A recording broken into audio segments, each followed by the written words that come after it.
Hi friends, welcome back to Farm 812. I have a fun, exciting video for you guys today. I want to share with you one of Mimi's famous recipes. So stay tuned, I'll show you how simple and awesome this recipe is. I'll see you in a few.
Back to the channel.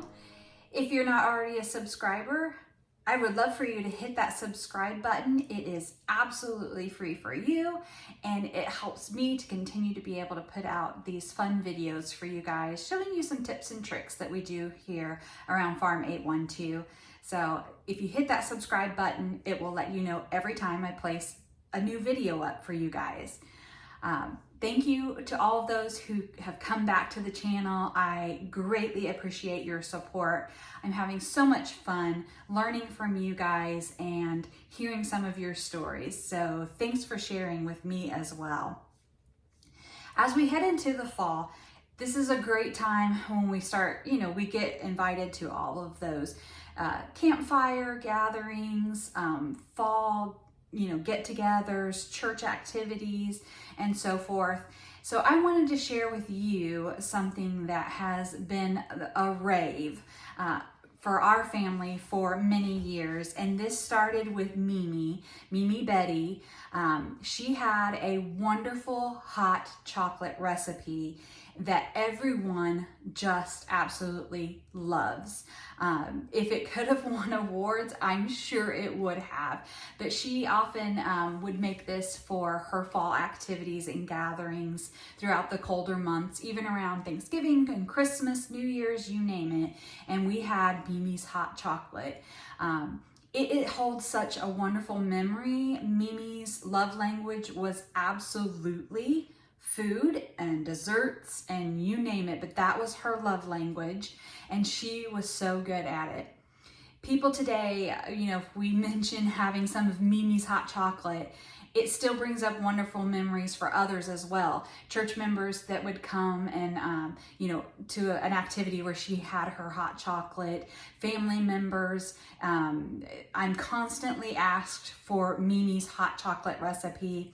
I still have the original recipe that she wrote out for me. It means a lot to me. It's very special and I hold it dear to my heart because it's in her handwriting. So I thought I would share it with you guys today because I promise you it will be a hit. If you like hot chocolate at all, this is the recipe you need. So I'm going to bring you in here today, show you exactly what we're going to do and how simple this is, yet wonderful. Come on in. Okay, I'm also going to link this recipe down in the comments for you guys. So if you missed something, check that out. You can even print it out if you'd like. So you'll always have it at hand. But the first ingredient is dry milk. So for this, you will use I got the really large bag. So this was 64 ounces, and you're gonna need 32 ounces. So half a bag, you buy one of these really large ones, you can make a double batch, no problem. So I've already portioned that out into my container here. Now you will want a very large container to hold all of this in, and you're gonna wanna store it into an airtight container as well. So be sure to have a large container on hand before you begin this. So here we have our 32 ounces of the non-fat dry milk, and I just get the Great Value brand, guys. No big deal. That does not need to be brand specific, so use whatever you're comfortable with. Our second ingredient will be 12 ounces of a non-dairy creamer, and I've just gone with Coffee Mate, their original. This has always worked the best for us, but feel free to use whatever brand you're comfortable with. You could probably, after you get familiar with this recipe, even switch up some of the flavorings of this if that's your jive. If not, stick with the original, but we're gonna do 12 ounces of the creamer. So I'm gonna add that in. Our third ingredient will be 16 ounces of the Nestle's chocolate mix. Now this, I would tell you, I might stick brand specific on this. I've never wavered from it. It works well. Tried it once with an off brand, didn't have such great success. It definitely changed the recipe. So I kind of would recommend sticking with Nesquik on this, but you know, if you feel the gumption to try something different, by all means try it. But for the first batch, I'd stick with this so you can see how truly great the recipe I'm talking about is. And then if you want to waver away from it, you do you. But you're going to use 16 ounces of Nestle's Quick Chocolate Mix. Add that in.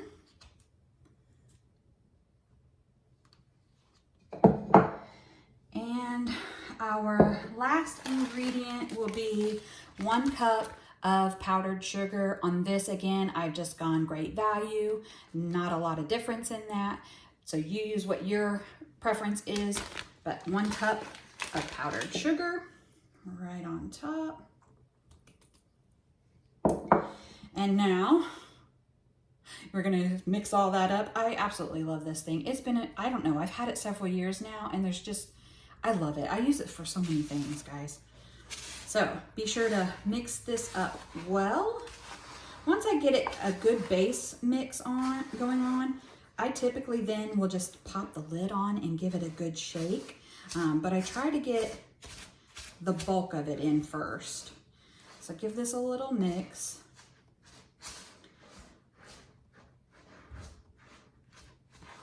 And I tell you, even now, just smelling all of these ingredients as I'm mixing them in brings back so many memories of Mimi's hot chocolate over the years. I'm not kidding, guys. This recipe, I'm asked for it all the time. Okay, so I've got a good base going for the mix here. So I'm just gonna pop the airtight lid on my container. And then I just give it a shake.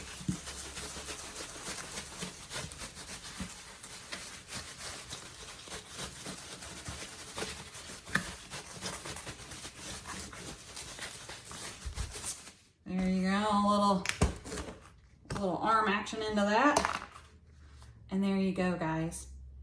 I promise you, oh, this already, it just smells so wonderful. You are not going to regret making this, I promise you. To prepare this in a cup, you will just mix half and half. So if you want to do your traditional mug of hot chocolate, fill your mug halfway with your powdered mix and add half of your hot water to it, and you're good to go.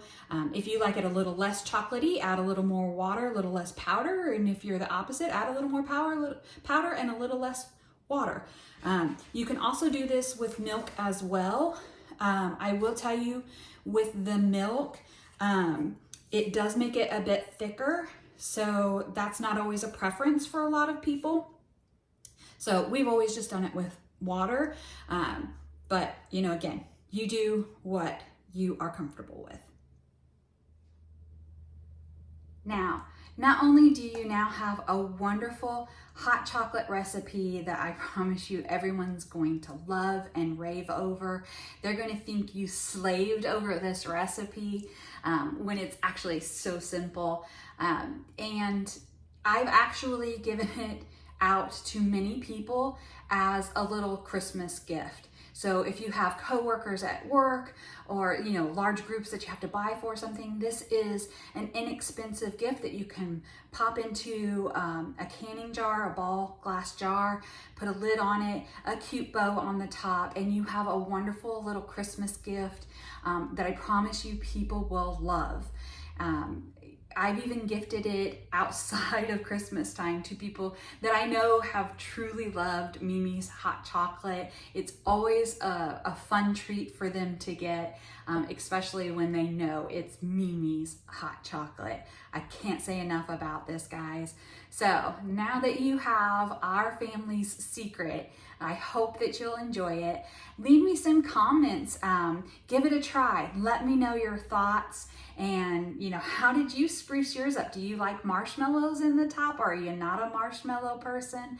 I would love to hear your experiences in tasting Mimi's hot chocolate. And until I see you guys again, I'm going to be enjoying some of this in this cooler weather. Oh my gosh, guys, it smells so good. Until the next time, guys, I'll be praying for you.